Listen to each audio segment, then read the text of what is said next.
From Pacifica, this is Democracy Now! U.S. forces have launched a pair of airstrikes on southern Somalia. Many people are believed to have died. The Pentagon says the target are members of al-Qaeda. We'll get the latest. Then we look at the charity foundation of Bill and Melinda Gates. Things that also touch on the same things of dealing with poverty or dealing with opportunity for everyone. And so it's a big challenge for us to make sure that this money gets used in the right way. Is the world's largest private philanthropic organization causing harm with the same money it uses to do good? We'll speak with the author of a new expose on the Bill and Melinda Gates Foundation. Democracy Now!, democracynow.org, the War and Peace Report. We're broadcasting over 500 stations around the country on Pacifica and NPR and low-power FM and college and community radio stations, as well as on public access TV and PBS TV stations and both TV satellite networks, Dish Network Channel 9415, Free Speech TV, 9410 Link TV, and on Direct TV Channel 375. And we're video and audio podcasting at democracynow.org. Is the world's largest private philanthropy causing harm with the same money it uses to do good? That's the question hanging over the charity of Microsoft founder Bill Gates and his wife Melinda today. The Los Angeles the Bill and Melinda Gates Foundation has made millions of dollars each year from companies blamed for many of the same social and health problems the foundation seeks to address. The Gates Foundation has an endowment of more than $31 billion. The investment mogul Warren Buffett has pledged an additional $30 billion, delivered in incremental sums. Since its inception 6 years ago, the foundation has committed more than $11 billion to programs around the world. This includes major grants for vaccine and immunization programs, HIV and AIDS research, and public education here in the United States. But the LA Times investigation reveals the Gates Foundation's humanitarian concerns are not reflected in how it invests its money. In the Niger Delta, where the foundation funds programs to fight polio and measles, the foundation's also invested more than $400 million in companies like Royal Dutch Shell, ExxonMobil, and Chevron. These oil firms have been pollution many blame for respiratory problems and other afflictions among the local population. The Gates Foundation has investments in 69 of the worst polluting companies in the U.S. and Canada, including Dow Chemical. It holds stakes in drug companies whose drugs cost far beyond what most AIDS patients around the world can afford. Other companies in the foundation's portfolio have been accused of transgressions, including forcing thousands of people to lose their homes, supporting child labor, defrauding and neglecting patients in need of medical care. Overall, the LA Times says nearly $9 billion in Gates Foundation money is tied up in companies whose practices run counter to the foundation's charitable goals and social mission. And that number may be understated. The Gates Foundation has not provided details on more than $4 billion in investments it says are loans. The Gates Foundation refused to talk to the LA Times about specific investments and whether it planned to change its practices. We also contacted the Gates Foundation for comment, but we didn't get a response. Charles Pillar, the lead reporter on the Los Angeles Times investigative team that broke this story, joins us now from Los Angeles. We welcome you to Democracy Now! Thanks very much. It's good to have you with us. Why don't you start out where you began your two-part series, and that is in Nigeria with a 14-month-old boy named Justice. Tell us about him. Yes, well, the region of the Niger Delta, of course, is a very important economic zone for Nigeria. It's where the vast majority of their oil and gas is generated. And as a result, American companies and other European companies as well have been given pretty much a free rein in developing oil in what is, unfortunately, a very unstable and often corrupt environment.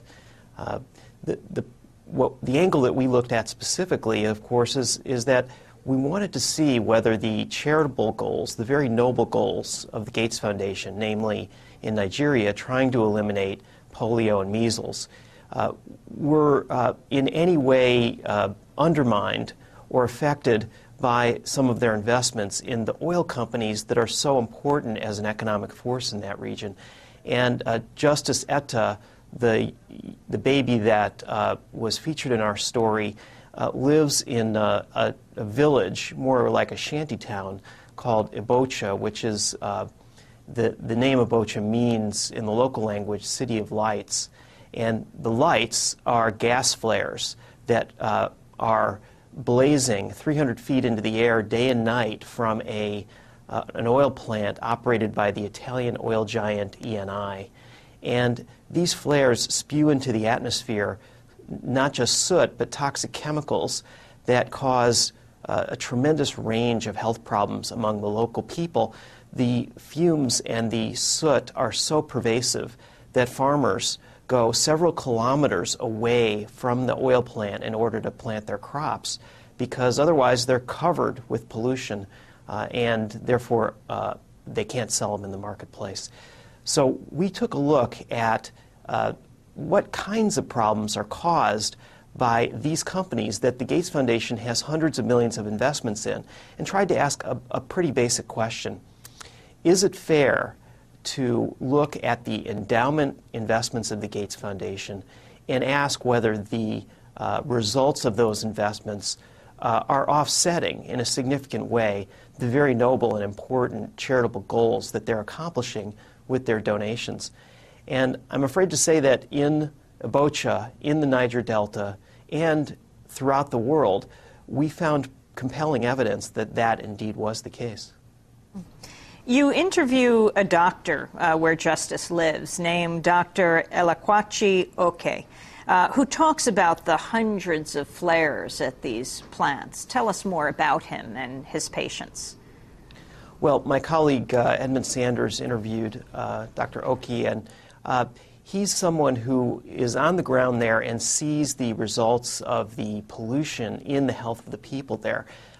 Not only problems like asthma or undifferentiated respiratory problems, but also I think one of the key things that to us seemed quite important is that the specific goal of the Gates Foundation in Nigeria is to eliminate polio and measles, and polio in particular, as some viewers may know, the epicenter of the remaining polio outbreak in the world is in Nigeria. So it's a crucial area for reducing the incidence of polio and as part of a worldwide campaign to eradicate the disease.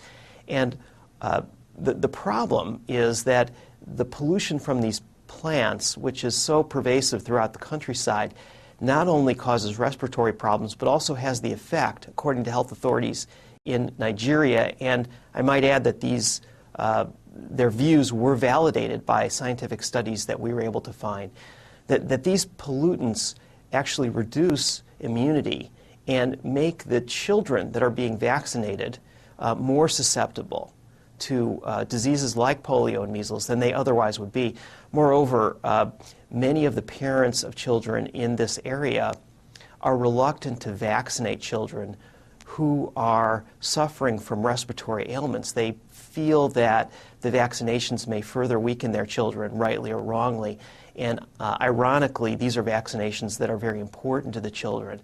So what we were able to determine was that there's no pure balance sheet in these matters. It's difficult to know exactly how much the good works of the Gates Foundation in Nigeria are offset by this pollution. But what we do know is that they are contributing on both ends of the problem. And that we found was something that in itself would not be a problem if the foundation were examining its own investments carefully. We should point out that the kind of flaring you're describing